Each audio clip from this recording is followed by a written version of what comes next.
Good morning students. भक्तिन पाठ मैं आपको इतने दिन से पढ़ा रही हूँ, उसका शेष भाग हम आज पढ़ेंगे।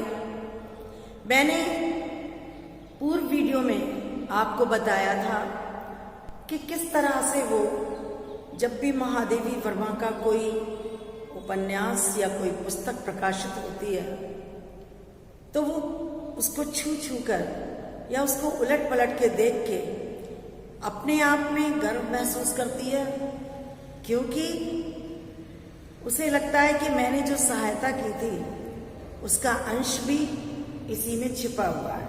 यहाँ तक हम लोग पढ़ चुके थे। उसके बाद में मैं आपको बताऊंगी कि किस तरह से वो और कार्य करती है महादेवी जी के यहाँ। दिन भर के कार्यभार से छुट्टी लेकर जब महादेवी जी कोई लेख समाप्त करने या उसको छंदबद्ध करने बैठती हैं तो रात हो चुकी होती है, छात्रावास की सारी लाइट बंद हो चुकी होती हैं, अर्थात सब लोग सो चुके होते हैं। महादेवी जी के यहाँ बहुत सारे जानवर, बहुत सारे जीव पले हुए थे, तो उनमें से हिरनी जो थी उनकी, उसका नाम था सोना। तो उनकी हिरनी भी तख्त के पीछे की तरफ, पैरों की तरफ बैठकर अपनी पागुर करना बंद कर देती है, मीन्स पंजों से उस स्थान को घिसना बंद कर देती है, यानी सो जाती है।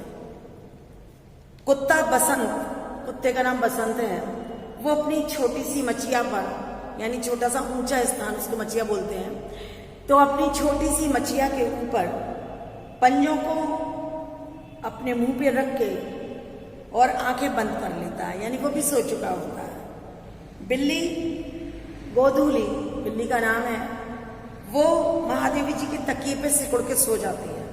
कहने का तात्पर्य यह है कि अधिक रात हो जाने पर सब तरफ की रोशनी बुझ जाती है, सब लोग सो चुके होते हैं, उनके जानवर जो उनके यहाँ पले हुए हैं वो भी अपने अपने स्थान पर सो चुके होते हैं। पर मुझे रात की निस्तब्धता में, यानी रात के सन्नाटे में, रात की नीरवता में मुझे अकेला ना रहना पड़े, इस विचार से भक्तिन कोने में दरी बिछा लेती है और वहां बैठ जाती है। और मेरी जो लाइट जलती होती है, क्योंकि मैं उस समय कोई ना कोई कार्य कर रही होती हूँ, शांति होती है, तो मैं अपनी रचनाएं लिखती रहती हूँ या अपने छंदबद्ध करती रहती हूँ। तो वो जो महादेवी, वो जो भक्तिन है, वो बैठ जाती है और बैठ करके मेरी रोशनी में आंखें चुंधियाती हुई प्रशांत भाव से जागरण करती है। बड़ा ही शांत स्वरूप से, ना बोलती है ना कुछ कहती है, खामोश बैठी पूरी रात जगती रहती है, क्योंकि उसको ये पता है कि मैं जग रही हूँ, उसकी मालकिन जग रही है, उनको अकेला ना जगना पड़े, इस विचार से वो पूरी रात ऐसे ही बैठी रहती है दरी बिछा करके, ऊँघती भी नहीं है, यानी झोंके भी नहीं लेती नींद के, क्योंकि मेरे सिर उठाते ही, जब भी मैं सिर उठाती हूँ तो उसकी धुंधली सी दृष्टि मेरी आंखों का अनुसरण करती है, यानी मेरी निगाहों का पीछा करती है। जैसे ही मैं सिर उठा के देखती हूँ कि कौन कौन जग रहा है, कौन सो गया है, तो अकेली भक्तिन मेरी निगाहों का पीछा करती है। यदि मैं अपने सिरहाने रखे अलमारी के रैक की तरफ देखती हूँ तो वो उठ के तुरंत पूछती है कि क्या चाहिए, कौन से रंग की पुस्तक है, बताइए। यदि मैं कलम रख देती हूँ, जैसे पेन से मैंने लिखा और मैंने रख दिया, तो वो तुरंत समझ जाते हैं कि इसमें स्याही खत्म हो गई है, तो वो स्याही उठा लाती है। और यदि मैं कागज एक और खिसका देती हूँ तो वो दूसरी फाइल टटोलने लगती है कि अब कौन सा कागज चाहिए या किस चीज की जरूरत है। कहने का तात्पर्य वो सेवा धर्म में इतनी निपुण है कि वो मुझे अकेला नहीं जगने देना चाहती है, अकेला नहीं छोड़ना चाहती है, हर कार्य में मेरे सामने रहती है, जो भी मुझे जरूरत होती है वो जरूरत मेरी पूरी करती है। बहुत रात तक काम करने के बाद भी मैं सुबह बहुत जल्दी उठ जाती हूँ सोकर, मैं सुबह बहुत जल्दी सोकर उठ जाती हूँ और भक्तिन के लिए मुझे आश्चर्य होता है कि भक्तिन तो मुझसे भी पहले उठ जाती है। वो कैसे जग जाती है, आश्चर्य की बात है। इतनी रात तक जगने के बावजूद भी सुबह में बहुत जल्दी उठ जाती है और जगना पड़ता भी है उसको, क्योंकि सोना नाम की जो हिरनी है वो उछल कूद बता रही होती है बाहर जाने के लिए। वसंत बाहर अपने नित्य कर्म यानी फ्रेश होने के लिए भी बाहर जाना चाहता है, दरवाजा खुलवाना चाहता है। और गोधूली नाम की बिल्ली चिड़ियों की चहचहाहट में, क्योंकि सुबह होते ही चिड़ियां चहचहाने लगती हैं, तो वो उस चहचहाहट में अपने शिकार का आमंत्रण सुन लेती है। वो जान जाती है कि चिड़ियां चहचहा रही हैं, कहीं ना कहीं शिकार तो करने मिल ही जाएगा। मेरे भ्रमण की भी एकांत साथिन भक्तिन ही रही है। भ्रमण मीन्स जब भी मैं घूमने के लिए बाहर जाती हूँ तो अकेलेपन की साथी केवल भक्तिन ही रही है। बद्री, केदारनाथ आदि के ऊंचे नीचे और तंग पहाड़ी रास्तों में जब कभी भी मैं गई घूमने के लिए तो भक्तिन मेरे साथ जाती, मुझे अकेला नहीं छोड़ती है। तो रास्ते में जिद करके मेरे आगे आगे चलने लगती है। और वैसे ही जब गांव की धूल भरी पगडंडी पर मैं चलती हूँ तो वो मेरे पीछे रहना भी नहीं भूलती है। जब धूल आती है तो वो मेरे पीछे होती है मेरी सुरक्षा करने के लिए।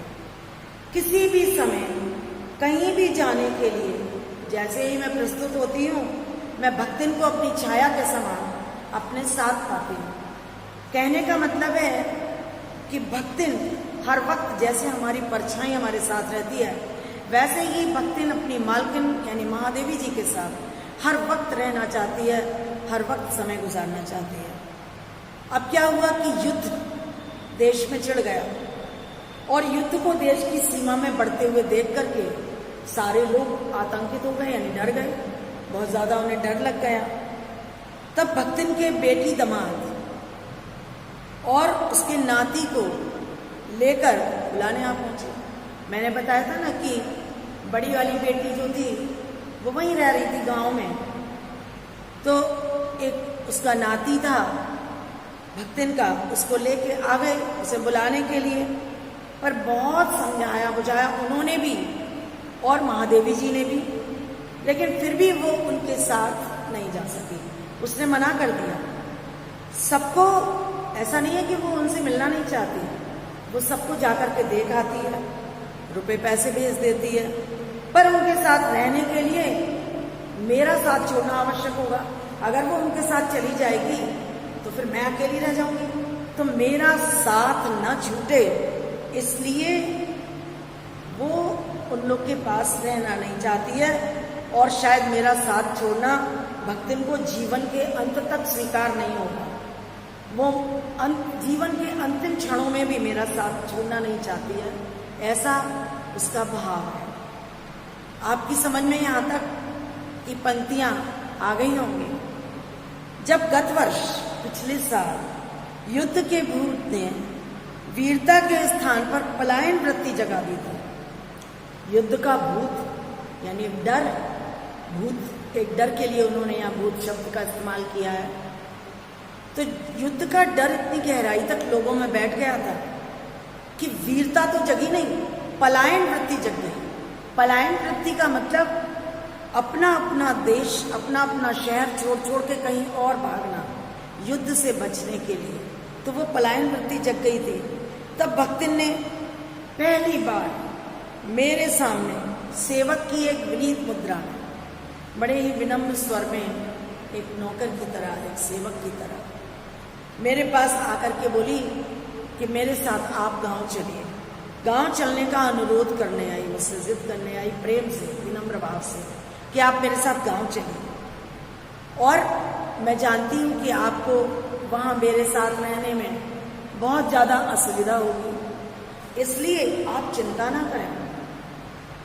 मैं लकड़ी रखने के मचान पर, गांव में लकड़ियाँ थोड़ा ऊंचे स्थान पर रखी जाती हैं, तो उसके मचान पर नई धोती बिछा दूंगी और सारे आपके कपड़े रख दूंगी। दीवार में कीले गाड़ के उन पे एक तख्ता रख दूंगी और तख्ता रख करके उनके ऊपर मैं आपकी किताबें लगा दूंगी। धान के पुआल का गोंदरा बनवाकर, गांव में धान का जो पुआल होता है यानी उसका जो भूसा निकलता है उसको एक जगह इकट्ठा कर लेते हैं ये लोग। बड़ा गुदगुदा सा होता है और गर्म भी रहता है, तो उसके ऊपर गद्दा बिछा के या कोई चादरा बिछा करके, पर यहाँ पर भक्तन कहती है कि वो उस पर अपना कंबल बिछा के मेरे सोने का भी प्रबंध कर देगी, मेरे रंग, मेरी स्याही आदि को नई नई हड़ियाँ, हड़ियाँ मीन्स मिट्टी के बने हुए छोटे छोटे पात्र, उनमें संजो करके संभाल के रख देगी। और कागज पत्र जो भी हैं आपके ज़रूरी कागजात हैं, ज़रूरी पत्र हैं, उनको छींके में यथाविधि मतलब विधि के अनुसार यानी नियम के अनुसार एकत्र कर देंगे। तो छींका कहते हैं, गांव में लोग रस्सी का बुना हुआ एक छींका लटका देते हैं ऊपर, उसमें घी दही दूध रख देते हैं ताकि बिल्ली या कुत्ता कोई जानवर आकर के नष्ट ना करे, क्योंकि उस समय वहाँ पर फ्रिज वगैरह तो होते नहीं थे जो उनमें संभाल के रख दिया तो रखा रहेगा, तो वो लोग छींके बनवा लेते हैं। तो वो कहते हैं कि मैं आपके ज़रूरी जितने भी कागजात हैं, जितने भी ज़रूरत के कागज़ पत्र हैं, उनको यथाविधि उस छींके में रख दूँगी, उससे वो आपके सुरक्षित वहाँ पर रखे रहें। उसके अतिरिक्त अगर महादेवी जी ये कहती कि मेरे पास वहाँ जाकर, और जब महादेवी जी अगर उससे ये कहेंगी कि देखो मेरे पास वहाँ जाकर रहने के लिए रुपया तो है नहीं, चलो माना कि तुम सारा प्रबंध कर दोगे, लेकिन रुपया कहाँ से लाऊंगी, तो ये बात महादेवी जी ने भक्तिन के प्रस्ताव को अवकाश न देने के लिए कहा था। यानी वो जो प्रस्ताव रख रही थी कि आप मेरे गांव रह के चलो या मेरे साथ चलो, तो उसको रोकने के लिए उन्होंने ये कहा था कि भाई मेरे पास तो वहाँ जाके रहने के लिए पैसा नहीं है। पर उसके परिणाम ने तो मुझे विस्मित कर दिया, लेकिन जो उसके बाद परिणाम हुआ उसका कहने का, उसने तो मुझे आश्चर्य में डाल दिया।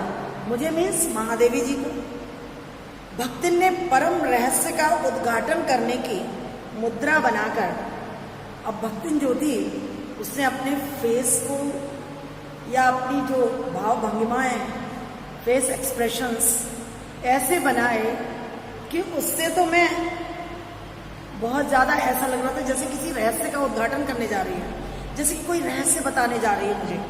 और अपना पोपला मुंह, मतलब दांत नहीं थे उसके मुंह में, तो अपना पोपला मुंह मेरे कान के पास ला करके उसने धीरे धीरे बताया कि पता है आप चिंता मत करो रुपयों की, मेरे पास 5 बीसी और 5 रुपया गड़ा रखा है।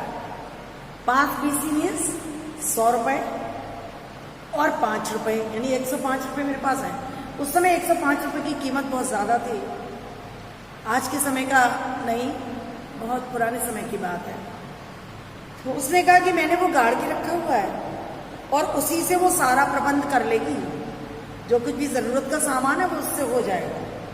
फिर लड़ाई तो कोई अमरौती खा के तो आई नहीं है, अमरौती खा के मीन्स कोई अमृत पी के तो लड़ाई आई नहीं है। जब सब कुछ ठीक हो जाएगा तो हम लोग वापस यहीं लौट आएंगे। भक्तिन की कंजूसी के प्राण पूंजीभूत होते होते पर्वताकार बन चुके थे, यानी कंजूसी के प्राण, कंजूस बहुत थी भक्तिन, एक पैसा भी खर्च नहीं करती थी। तो वो सारी चीजें अब पूरी तरह से पर्वत के आकार की बन चुकी थी, लेकिन इस उदारता के डायनामाइट ने क्षण भर में उसे उड़ा दिया। देखिए कितने अच्छे शब्दों का उन्होंने प्रयोग किया है कि जो कंजूसी उसके बारे में प्रसिद्ध होकर एक पर्वत के समान बन गई थी, उसको उसकी ये उदारता, मेरे से ये कहना कि मेरे पास 105 रुपये हैं गड़े रखे, मैं सारा प्रबंध कर दूंगी, ये उदारता रूपी डायनामाइट ने उस पर्वत को क्षण भर में हिला के रख दिया, उड़ा दिया। इतने थोड़े रुपए का वैसे कोई महत्व नहीं था, परंतु रुपए के प्रति भक्तिन का अनुराग इतना प्रख्यात हो चुका था कि मेरे लिए उसका परित्याग मेरे महत्व की सीमा तक पहुंचा देता है। यानी सभी जानते थे कि भक्तिन को रुपयों से कितनी मोहब्बत है और उसका वो अनुराग यानी प्रेम रुपयों के प्रति वो इतना ज़्यादा प्रसिद्ध हो चुका था कि मेरे लिए उसका त्याग कर देना ये मेरे महत्व किसी में निर्धारित करता है। इसका अर्थ ये हुआ कि वो मुझको कितना ज़्यादा महत्व देती थी कि जिस पैसे से उसका इतना अनुराग था, असीम अनुराग था, उसको भी वो मेरे लिए पूरी तरह से नष्ट करने के लिए आतुर थी। तो आपने देखा कि वो इस तरह से भक्तिन की नज़रों में महादेवी जी का क्या स्थान था, क्या महत्व था। भक्तिन और मेरे बीच में सेवक और स्वामी का संबंध है, ये कहना कठिन है। इस पंक्ति को आप ध्यान से सुने। सेवक और स्वामी का संबंध है। वैसे तो भक्तिन महादेवी जी के यहाँ उनकी सेविका बनकर गई थी, परंतु अगर कोई देखे और ये कहे कि सेवक और स्वामी है तो ये कहना मुश्किल होगा, क्योंकि ऐसा कोई स्वामी नहीं हो सकता जो इच्छा होने पर भी सेवक को अपनी सेवा से हटा ना सके। ऐसा कोई स्वामी होगा जिसका मन हो कि हम तुम्हें नहीं रखना चाहते भाई अपने यहाँ, नौकरी पर हम तुम्हें छोड़ते हैं, हटाते हैं, और वो हटाना चाह के भी ना हटा सके। ऐसा तो कोई स्वामी नहीं हो सकता। और ऐसा कोई सेवक भी नहीं होगा जो स्वामी के चले जाने का आदेश पाकर भी अवज्ञा से हंस दे। यानी अगर उसका स्वामी कह रहा है कि ऐसा है भाई कल से काम पर मत आना, और उसकी आज्ञा ना मानकर अवज्ञा से और वो मुस्कुरा दे कि हम नहीं जाएंगे, आप चाहे मैं निकाल दो फिर भी नहीं जाएंगे हम, तो भक्तिन को नौकर कहना उतना ही असंगत है। असंगत मीन्स उतना ही न्यायपूर्ण नहीं है जितना कि अपने घर में बारी बारी से आने जाने वाले अंधेरे उजाले और आंगन में फूलने वाले गुलाब और आम को सेवक मानना उतना ही असंगत है जितना कि हम ये कहें कि बारी बारी से जो अंधेरे और उजाले हमारे आंगन में आते हैं, यानी सुबह होती है और रात होती है, और आंगन में जो पेड़ लगा है उसमें गुलाब के फूल खिलते हैं और आम के वृक्ष में आम लटकते हैं, तो ये हमारे सेवक हैं। हमारे कहने से लटकते हैं, हमारे कहने से सुबह शाम होती है, या हमारे कहने से ये लोग आते हैं, तो ये चीज़ असंगत है ना, मानने योग्य नहीं है।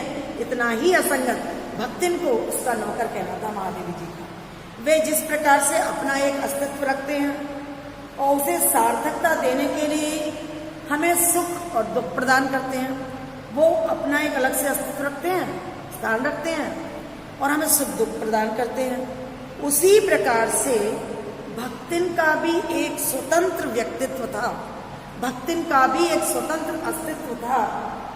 उसके विकास के परिचय के लिए ही वो मेरे जीवन को घेरे हुए है, यानी उसका मेरे जीवन के चारों ओर घिरे रहना ही उसके उस व्यक्तित्व का विकास का परिचय है। ये बात कभी कभी प्रश्न में आ जाती है कि भक्तिन और महादेवी जी के बीच सेवक स्वामी का संबंध है, ये कहना कठिन है। क्यों? इसके परिप्रेक्ष्य में अपने प्रकाश डालिए तो, या इस पंक्ति पर प्रकाश डालिए तो आपको यही सारी चीज़ें लिखनी होंगी।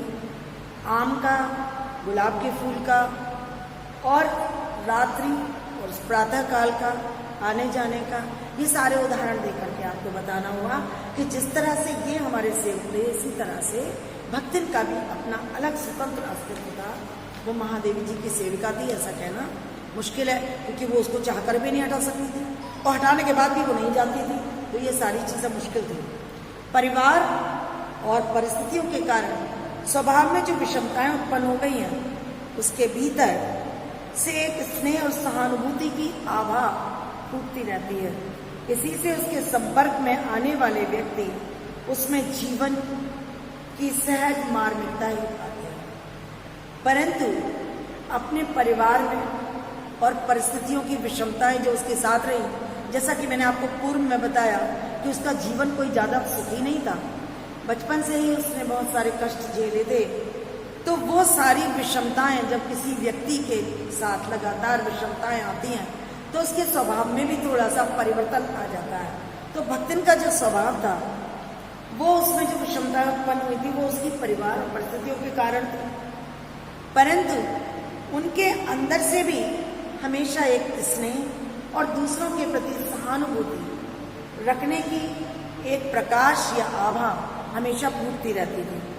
इसी से उसके संपर्क में, यानी उसके पास जो आते थे, जो उसके व्यवहार में आते थे, वो व्यक्ति उसमें यानी भक्तिन में उसके जीवन की सहज माने बिल्कुल ही स्वाभाविक मार्मिकता माने दिल को छू लेने वाले भाव ही पाते हैं। वो चाहे कैसी भी हो, लेकिन हृदय से स्नेह और सहानुभूति रखती थी दूसरों के लिए, इसलिए जो भी उसके संपर्क में आता था वो उससे सहानुभूति, स्वाभाविक सहानुभूति या स्वाभाविक जीवन की मार्मिकता ही पाते थे। अब उनमें से एक उदाहरण है, छात्रावास की बालिकाओं में से कोई अपनी चाय बनवाने के लिए उसकी देरी पर बैठी रहती है। जो छात्रावास महादेवी जी के छात्रावास पे था, तो वहाँ पे जो छात्राएं रहती थी वो सुबह ही सुबह आ जाती थी महादेवी जी के पास कि हमारे लिए चाय बना दो। कोई बाहर खड़ी हो जाती हैं और वो जो मेरे लिए नाश्ता बनाती थी उसे चख के उसके स्वाद की विवेचना करती हैं, बताती हैं कि इसमें ये चीज़ कम है, ये चीज़ तीखी है, तो उसकी विवेचना करती हैं। और जैसे ही मैं बाहर निकल के आती हूँ, मैं शब्द का प्रयोग या महादेवी जी ने स्वयं के लिए किया है, जैसे ही मैं बाहर निकल जाती हूँ वैसे ही सबकी सब चिड़ियों के समान उड़ जाती हैं, मुझे देखकर डर की वजह से इधर उधर भाग जाती हैं। और जैसे ही मैं अंदर आके बैठती हूँ वैसे ही यथास्थान, जैसे पहले पूर्व स्थान पे जहाँ विराजमान थी वहीं पे विराजमान हो जाती हैं। इन्हें आने में कोई रुकावट न हो। संभवतः इसी से भक्तिन अपना दोनों जून का भोजन सवेरे ही बनाकर ऊपर के आले में रख देती है। इन छात्राओं को उससे मिलने में कोई रुकावट ना आए। ऐसा ना हो कि वो छात्राएं आए और उस समय भक्तिन काम में लगी हुई हो तो वो उनसे मिलने का समय ना निकाल पाए। ये सोच करके ही शायद भक्तिन अपना दोनों वक्त का खाना बनाकर सुबह सुबह ही ऊपर एक अलमारी है उसके अंदर रख देती है और खाते समय रसोई घर का एक कोना धो लेती है और धोकर उस पाक छत के सनातन नियम से समझौता कर लेती है।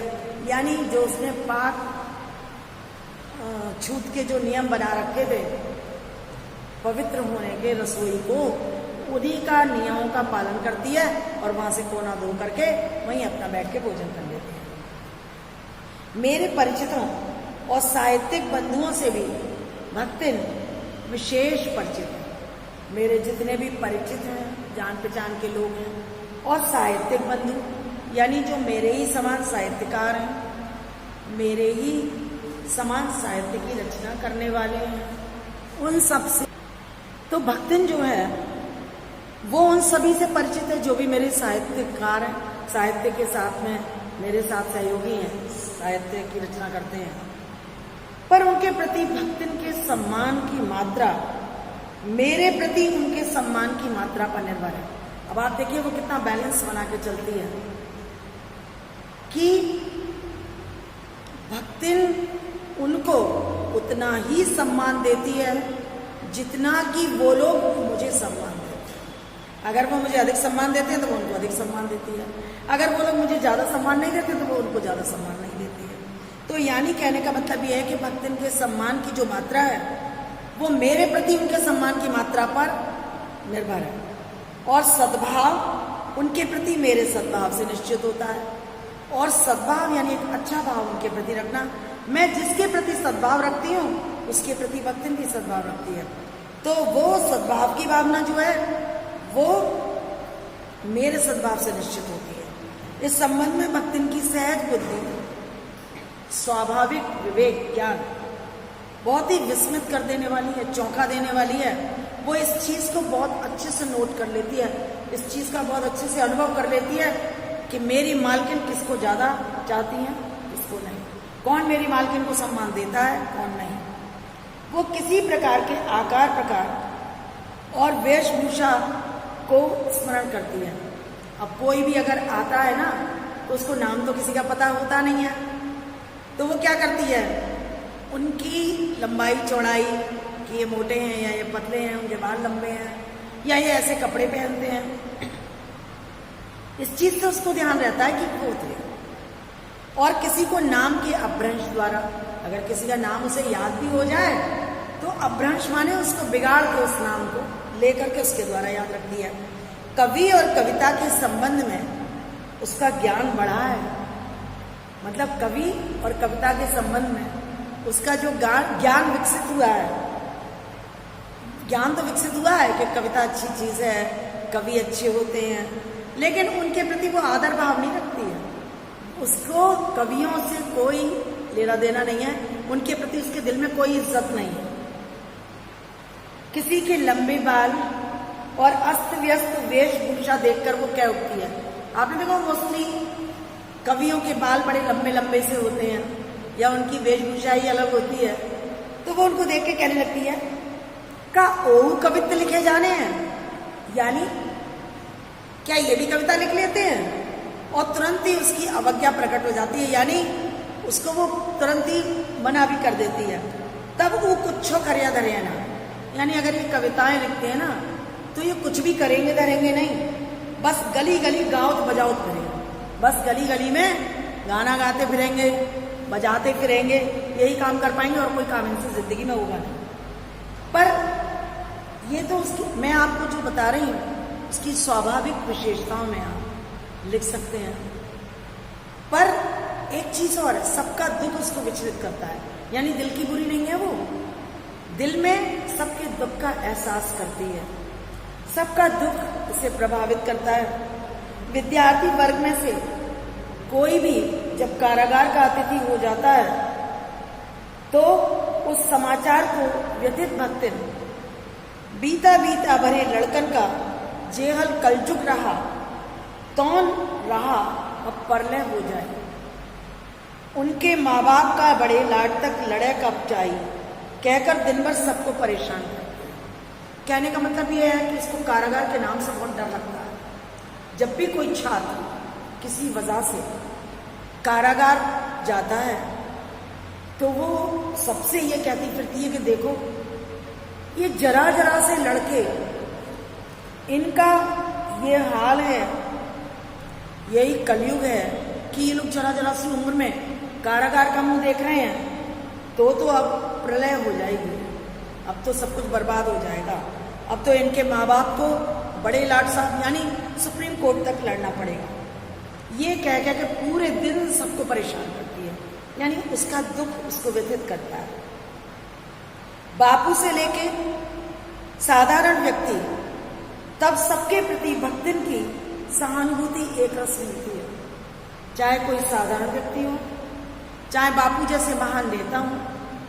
कहने का मतलब ये कि कोई कितना भी असाधारण व्यक्ति हो या कोई साधारण व्यक्ति हो, सबके लिए भक्तिन की जो सहानुभूति है वो केवल एक समान है, उसमें कोई अंतर नहीं मिलेगा कि किसी बड़े नेता के लिए ज्यादा सहानुभूति है या किसी साधारण इंसान के लिए कम है।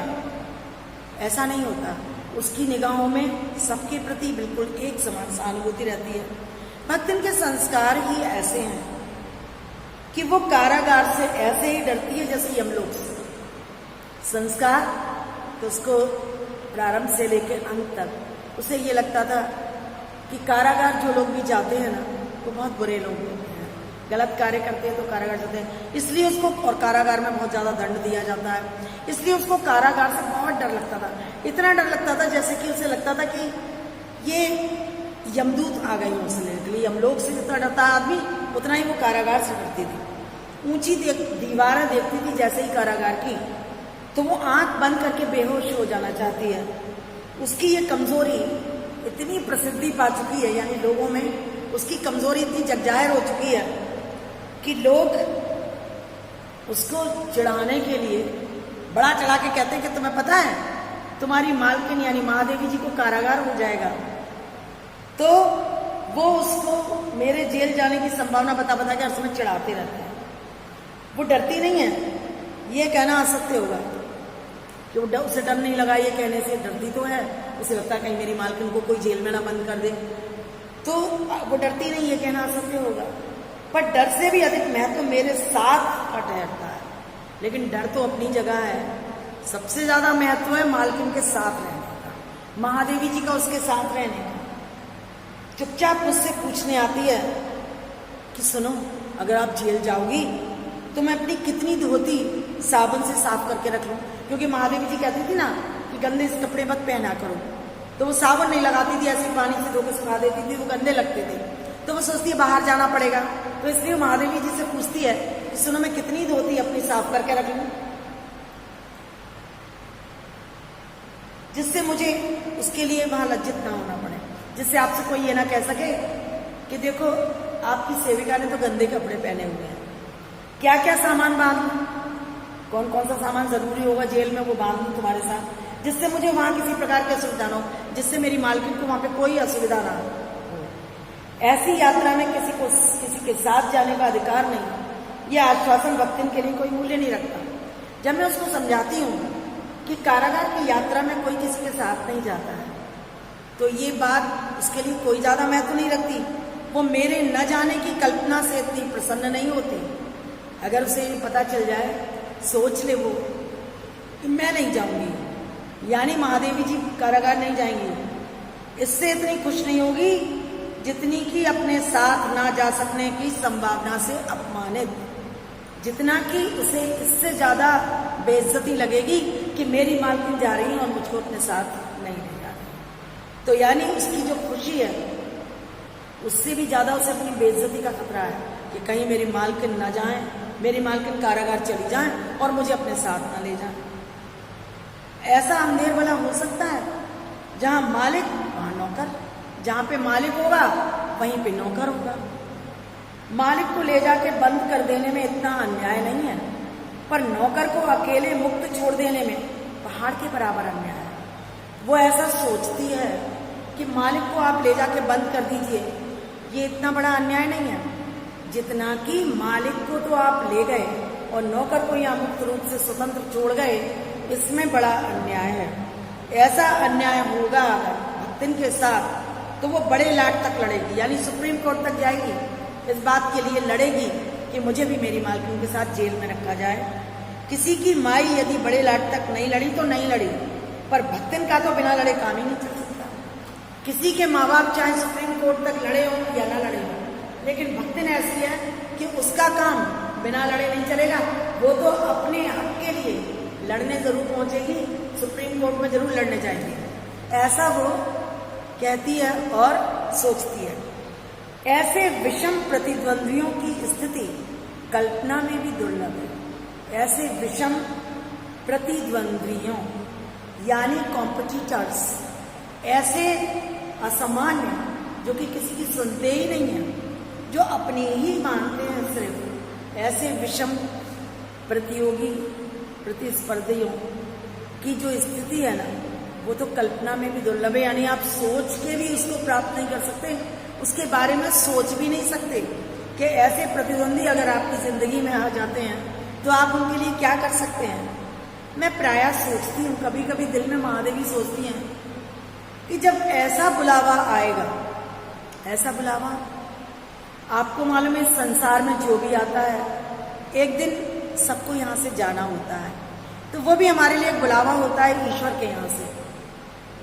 तो महादेवी जी कहती हैं कि जब ऐसा बुलावा आएगा जिसमें कि ना धोती साफ करने का अवकाश होगा, ना सामान बांधने का, ना भक्तिन को रुकने का अधिकार होगा और ना मुझे रोकने का, तब चिर विदा के अंतिम क्षणों में ये देहातिन वृद्धा क्या करेगी और मैं क्या करूंगी।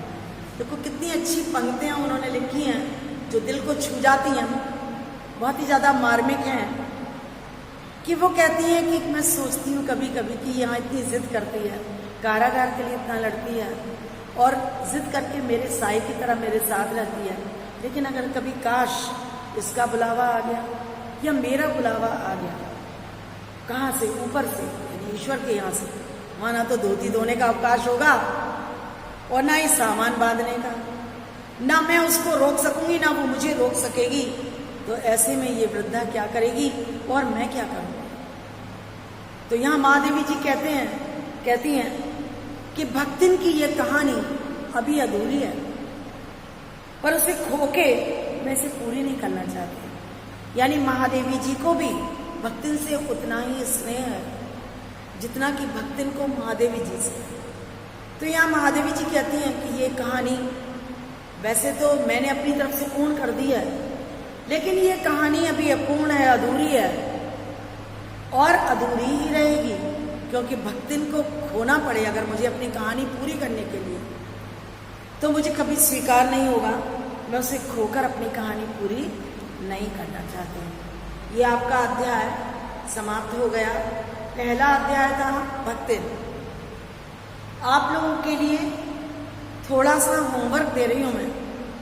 इसमें कुछ प्रश्न हैं। मैंने आपको चैप्टर समझा दिया है।